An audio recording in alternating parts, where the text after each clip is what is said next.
자비로우신 하나님 아버지, 하나님의 크신 사랑을 진심으로 감사드립니다. 우리에게 영원한 생명을 허락하셔서 하나님의 백성으로서 세워주시고, 하나님 말씀 안에서 힘들고 지칠 때마다 하나님 말씀이 생각날 수 있도록 도와주시는 애 감사합니다. 하나님 이 말씀 붙잡고 변치 않는 삶 살 수 있도록 하시고, 나고자 되지 아니하도록 끝까지 붙잡아 주시옵소서. 우리가 간청하는 여러 기도 제목들이 하나님의 뜻 안에서 하늘에 상달될 수 있도록 도와주시고, 우리의 기도를 들어주심으로 말미암아 합력하여 선을 이룰 수 있도록 하시고, 하나님을 기쁘시게 하는 삶을 더욱 살 수 있도록 도와주시옵소서. 시종 일가를 주님께 의탁하고 모든 말씀 예수 그리스도인 받들어 감사하며 기도드렸사옵나이다. 아멘. 사도신경으로 우리의 신앙을 고백하겠습니다. 전능하사 천지를 만드신 하나님 아버지를 내가 믿사오며 그의 아들 우리 주 예수 그리스도를 믿사오니 이는 성령으로 잉태하사 동정녀 마리아에게 나시고 본디오 빌라도에게 고난을 받으사 십자가에 못 박혀 죽으시고 장사한 지 사흘 만에 죽은 자 가운데에서 다시 살아나시며 하늘에 오르사 전능하신 하나님 우편에 앉아 계시다가 저리로서 산자와 죽은 자를 심판하러 오시니이다. 성령을 믿사오며 거룩한 공예와 성도가 서로 교통하는 것과 죄를 사해 주시는 것과 몸이 다시 사는 것과 영원히 사는 것을 믿사옵나이다. 아멘. 하나님 말씀 보겠습니다. 마가복음 9장 33절에서 37절 말씀입니다. 가버나움의 시작. 가버나움에 이르러 집에 계실새 제자들에게 물으시되 너희가 길에서 서로 토론한 것이 무엇이냐 하시되 그들이 잠잠하니 이는 길에서 서로 누가 크냐 하고 쟁론하였습니다. 예수께서 앉으사 12제자를 불러서 이르시되 누구든지 첫째가 되고자 하면 뭇 사람의 끝이 되며 뭇 사람을 섬기는 자가 되어야 하리라 하시고 어린아이 하나를 데려다가 그들 가운데 세우시고 안으시며 제자들에게 이르시되 누구든지 내 이름으로 이런 어린아이 하나를 영접하면 곧 나를 영접하며 누구든지 나를 영접하면 나를 영접함이 아니요 나를 보내신 이를 영접함이니라. 아멘. 기도하시겠습니다. 사랑과 은혜가 풍성하신 하나님 아버지, 하나님의 크신 사랑을 진심으로 감사드립니다. 이 시간 간절히 바라고 하는 것은 우리 장기훈 집사님과 우리 김기태 성도님 그리고 연우와 민선 양에게 함께 하시고 인도하시사 하나님 영육의 강건함을 허락하여 주시고 저들이 천국 백성으로 하나님께 인정받음으로 말미암아 예비된 복들을 다 받아 누릴 수 있도록 도와주시옵소서.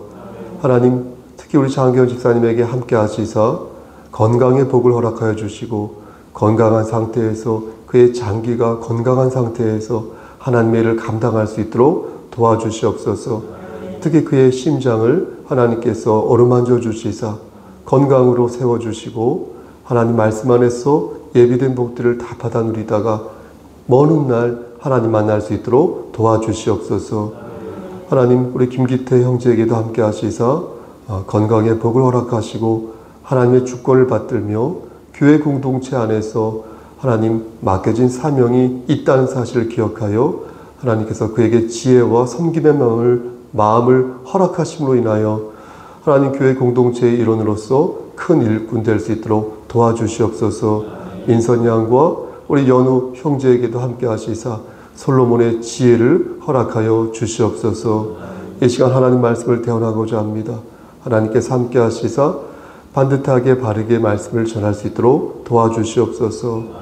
우리 김규영 집사님, 심수연 우리 집사님에게도 늘 함께하여 주시옵소서. 예수 그리스도인 받들어 감사하며 기도드렸사옵나이다. 아멘.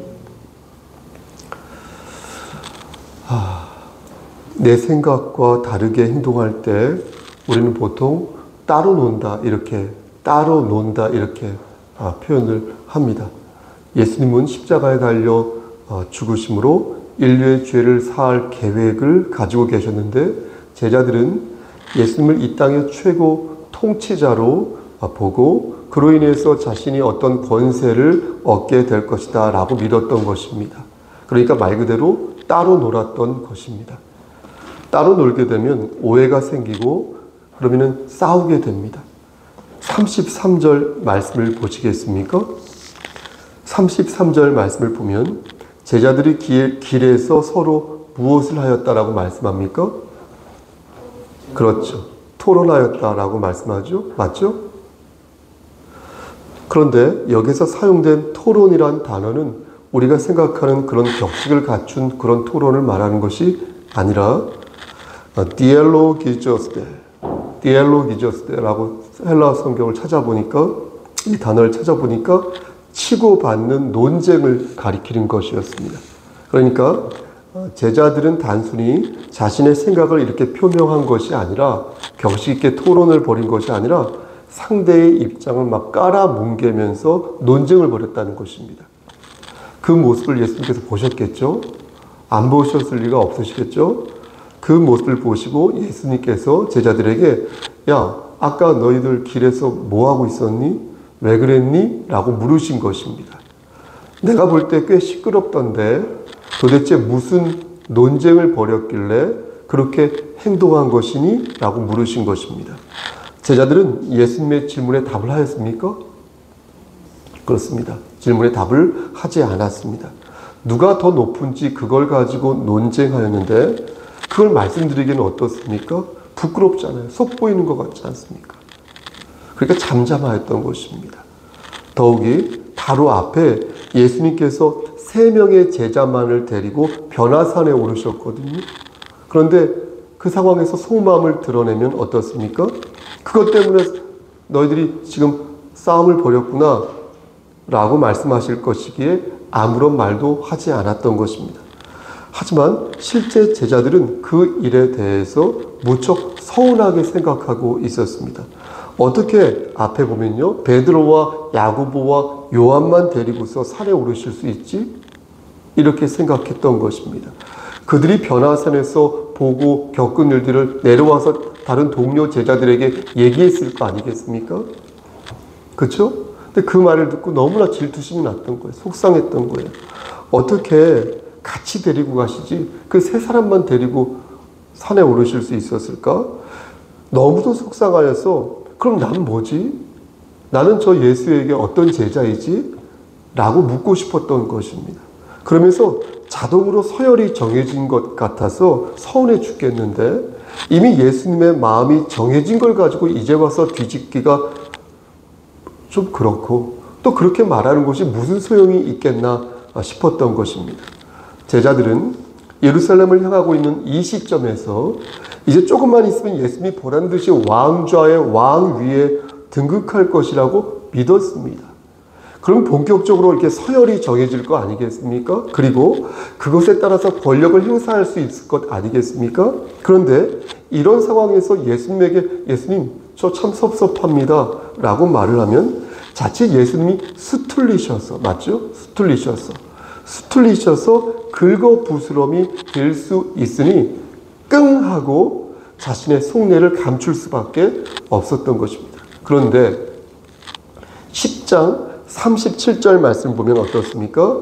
10장 37절 말씀 보면 제자들이 어떻게 합니까? 아예 대놓고서 자신들의 욕망을 드러냅니다. 여기 누가 나오죠? 야고보가 나와요. 또 요한이 나옵니다. 그러니까 야고보와 요한이 예수님에게 말하기를 어떻게 말합니까? 주의 영광 중에서 우리를 하나는 주의 우편에 하나는 주의 좌편에 앉게 하옵소서라고 이렇게 말한 것입니다. 야고보와 요한은 어떤 사람이었습니까? 형제지간이었거든요. 그러니까 저들은 예수님의 권세 아래서 한 자리 크게 거머쥘 수 있도록 나름의 전략을 형제지간이니까 얘기를 좀 깊이 했겠죠. 이렇게 짜고 있었던 것입니다. 물론 예수님을 생각하는 저들의 마음 또한 매우 각별하였습니다. 왜냐하면 여러분 기억하십니까? 요한 있죠? 요한 같은 경우는 예수님의 12제자 중 한 사람이기는 하였지만 이 예수님께서 십자가에 못 박혀 돌아가실 때 끝까지 예수님을 따랐던 사람이 요한이었거든요. 그렇죠? 그러니까 예수님을 각별하게 생각하고 있었던 것이 분명한 사실이었습니다. 하지만 한 자리 차지하고 싶었던 마음은 야고보와 요한뿐만 아니라 가룟 유다를 포함하여서 다른 모든 제자들과 같은 마음이었다는 것입니다. 그래서 시간이 지날수록 이에 따른 긴장 관계가 고조되었던 것입니다. 여러분 어떤 상황인지 머릿속에 그림을 그려주시죠. 하지만 예수님께서 이런 제자들의 마음을 모르실 리가 없습니다. 예수님께서는 저들의 마음을 간파하시고 이러다가는 잘못된 방향으로 흘러가겠다 싶으셨던 것입니다. 그러다가 제자의 도리가 무너질 수밖에 없다 이렇게 싶으셨던 것입니다. 그래서 이 부분에 대해서 별도의 교육이 필요하다고 생각하시는 것입니다.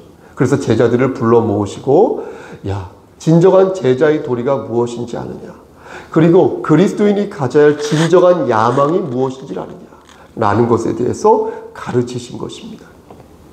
주목할 것은 예수님께서 야망 자체를 부정한 것이 아니었다는 것입니다. 그러니까 무언가를 막 해보려고 하는 마음이 있죠. 그거 잘못된 마음이 아니라는 것입니다.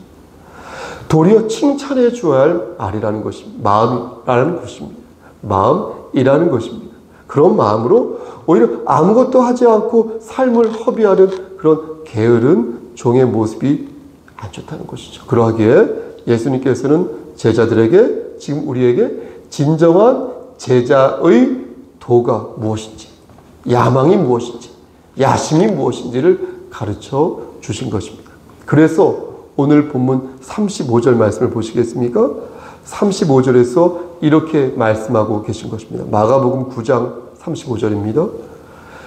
누구든지 무엇이 되고자 하면, 그렇죠, 첫째가, 그렇죠, 첫째, 1등, 첫째가 되고자 하면 무사람의 끝이 되며 무사람을 섬기는 자가 되어야 하리라. 이렇게 말씀하신 것입니다. 장교일 목사님 이렇게 또 기도도 아까 인도하셨는데, 그러니까 사람들의 끝이 되어 그들을 섬길 때 비로소 첫째가 될 수 있다는 것입니다.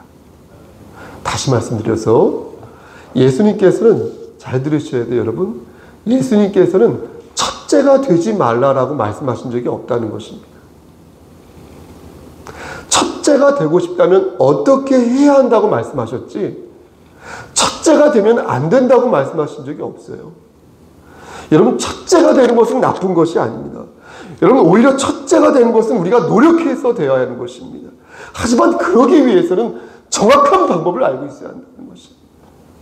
낮아지지 않으면 첫째가 될 수 없으니 자신의 생각을 고수하지 말고 틀렸다면 인정하고 상대의 생각에서 답을 찾는 모습을 가져야 한다는 거예요. 그렇지 않으면 첫째가 될 수 없다는 것이죠. 예수님께서는 분명히 말씀하셨습니다. 첫째가 되고 싶다면 뭐가 되어라?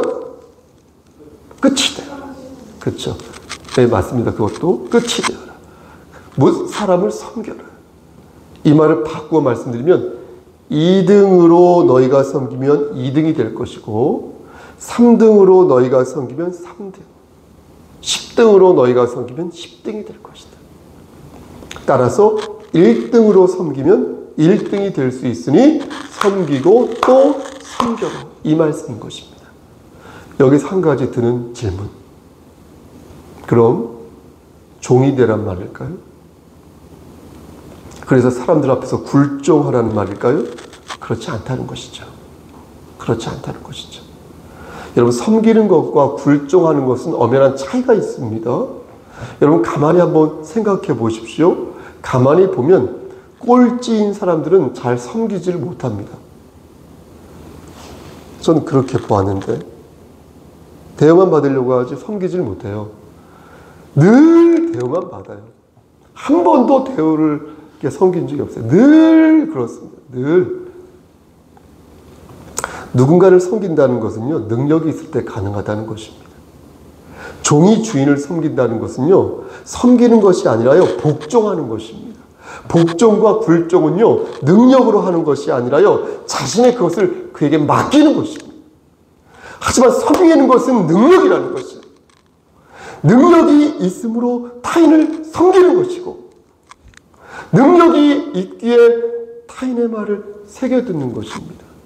열등감이 있는 사람들은 자존심을 굽히지 않습니다.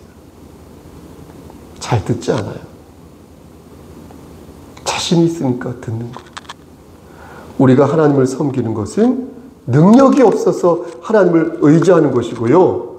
우리가 형제와 자매를 섬기는 것은 하나님 섬기는 게 아니잖아요. 우리가 형제와 자매를 섬기는 것은요, 능력이 있어서 그들의 마음을 이해하고 능력이 있어서 관용을 베푸는 것이라는 거예요. 예수님께서 무슨 사람을 섬기라고 말씀하신 것은요, 깊은 마음과 넓은 마음으로 그들을 배려하고 존중하라는 것이지 그들에게 굴종하라는 것이 아니라, 예수님의 제자가 되어 십자가를 지는 것도 여러분 이와 같은 맥락에서 이해할 수 있습니다. 우리의 1등은 십자가의 1등이라는 거예요. 우리의 1등은 십자가의 1등이다. 십자가의 1등은 인간적인 욕망으로의 1등이 아니라 영적인 욕망으로서의 1등이라는 것이에요.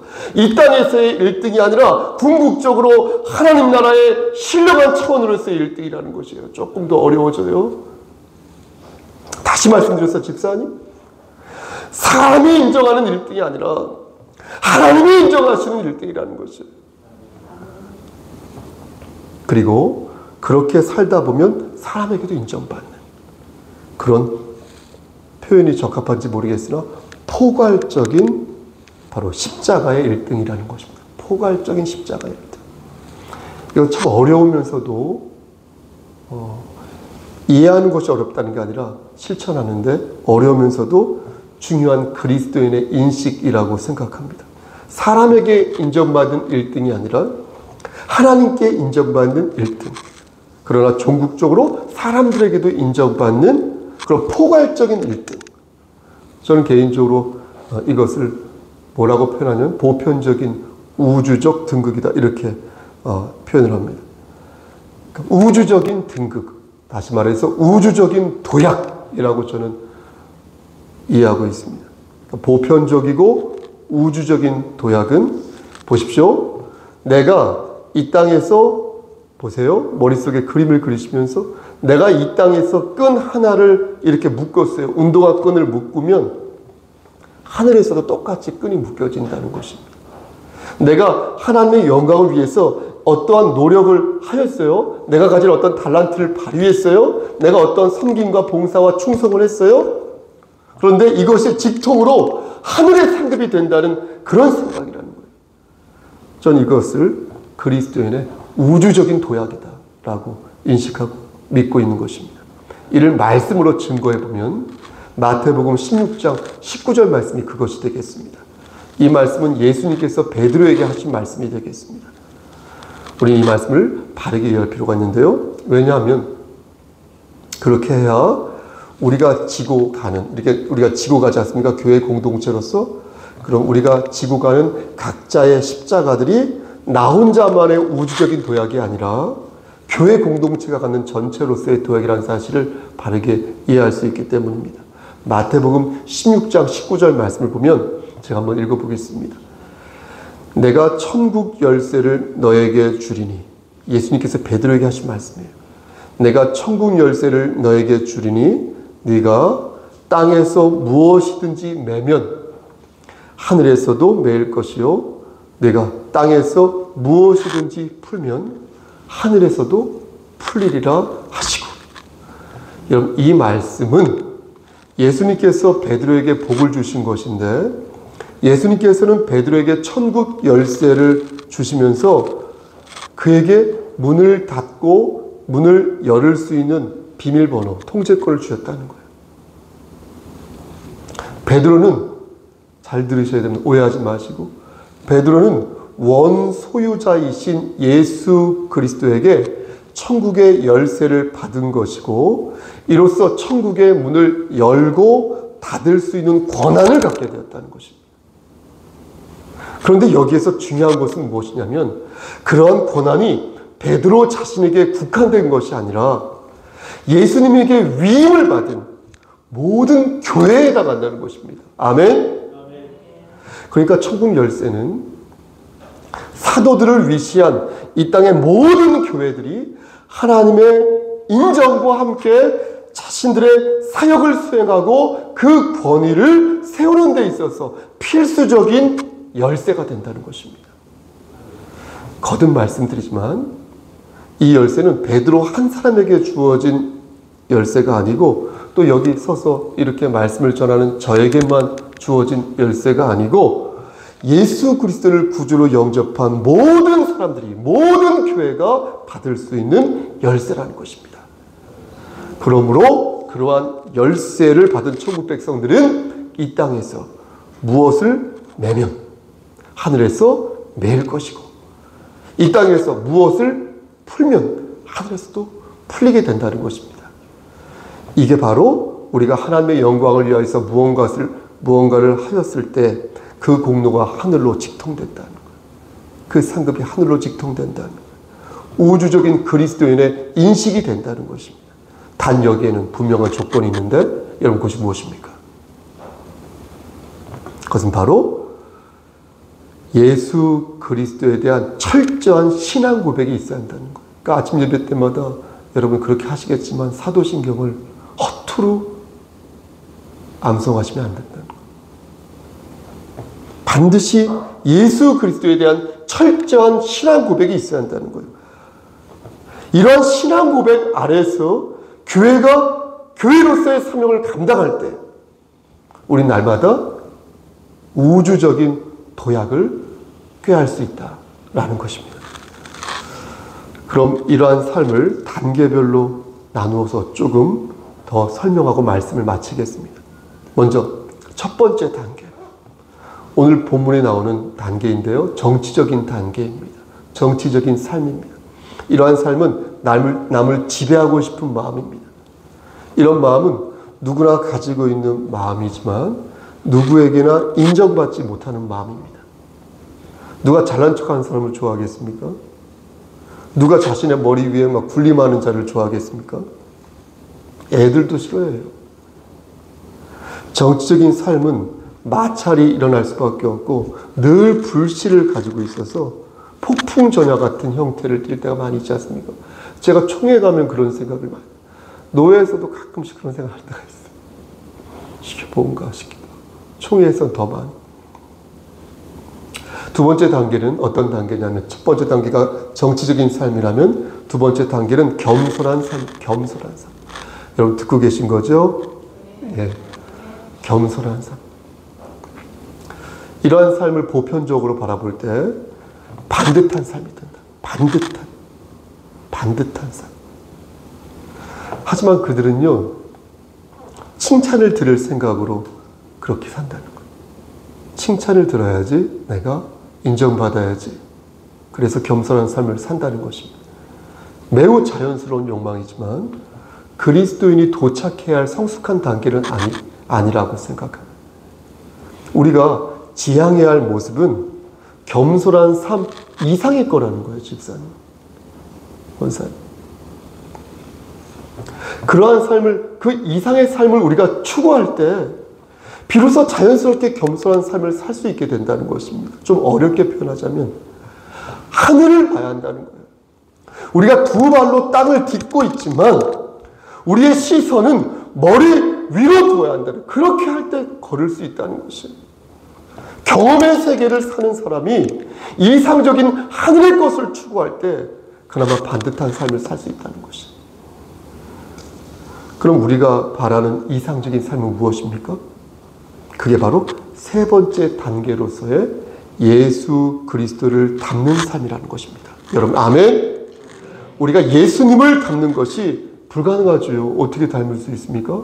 가능하지 않습니다. 하지만 예수님을 위해 닮기 위해 우리가 노력한다면 하나님께 인정을 받게 되고 그러면서 사람들에게도 인정받게 된다는 것입니다. 이러한 삶이 바로 하늘의 것을 추구하면서 선험의 것을 추구하면서 우리가 서 있는 이 자리에서 하늘의 향기를 심는 것이요, 이것이 곧 성경에서 말씀하는 1등의 삶인 것입니다. 첫째의 삶인 것입니다.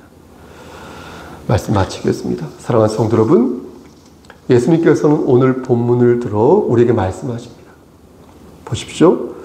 너희가 저러 할게요. 성목사, 네가 첫째가 되고자 한다면 사람의 끝이 되라. 그를 섬기는 자가 되라. 그러면서 예수님께서 어떻게 하셨습니까? 어떻게 하셨습니까? 어린아이를 이렇게 데려다가 제자들에게 시청각 교육을 시키셨는데, 여러분 뭐라고 우리 주님께서 말씀하셨습니까? 37절 말씀에 우리 한 목소리를 합독하시겠습니다.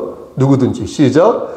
누구든지 내 이름으로 이런 어린아이 하나를 영접하면 그건 나를 영접하며, 누구든지 나를 영접하면 나를 영접함이 아니요 나를 보내신 이를 영접함이라. 여러분 놀라운 것은 무엇입니까? 놀라운 것은 예수님께서 가장 약한 자로 상징되는 어린아이를 당신과 동일시 여겼다는 겁니다.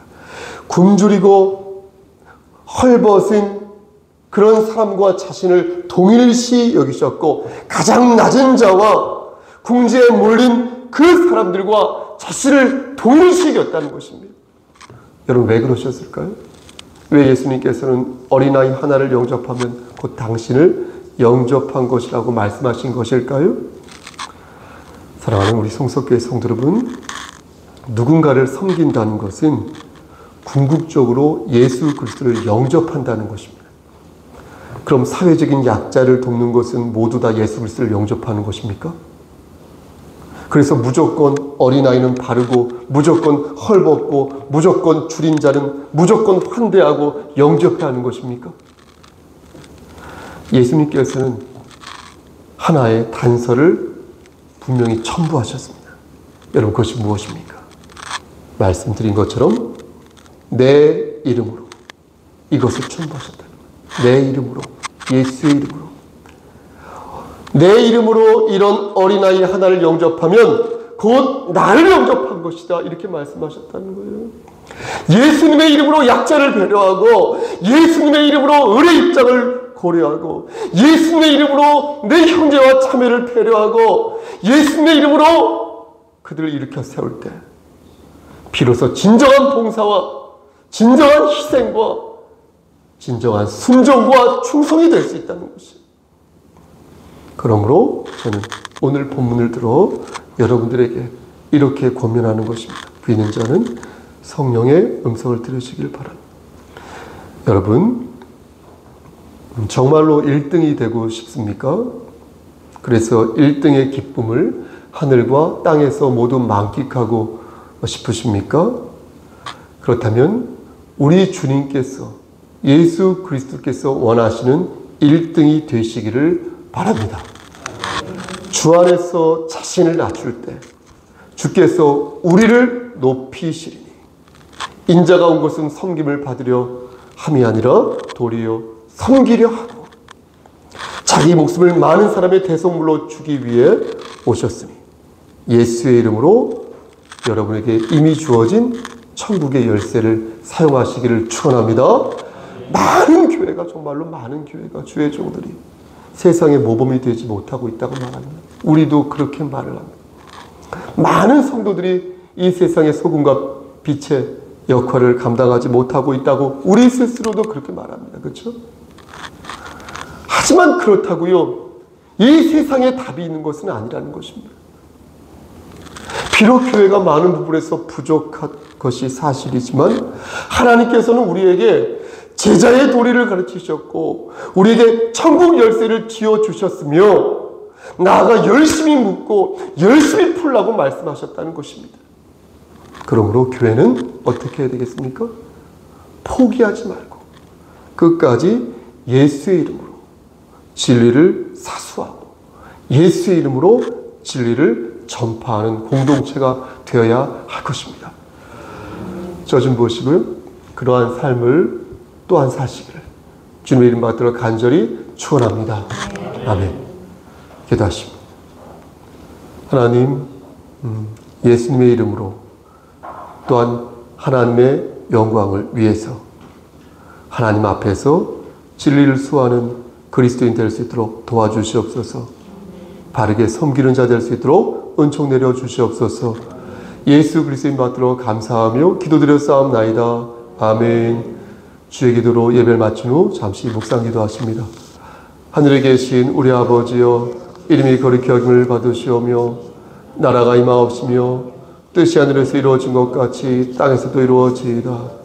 오늘날 우리에게 일용할 양식을 주옵시고 우리가 우리에게 죄 지은 자를 사하여 준 것 같이 우리의 죄를 사하여 주시옵고 우리를 시험에 들게 하지 마시옵고 다만 악에서 구하옵소서.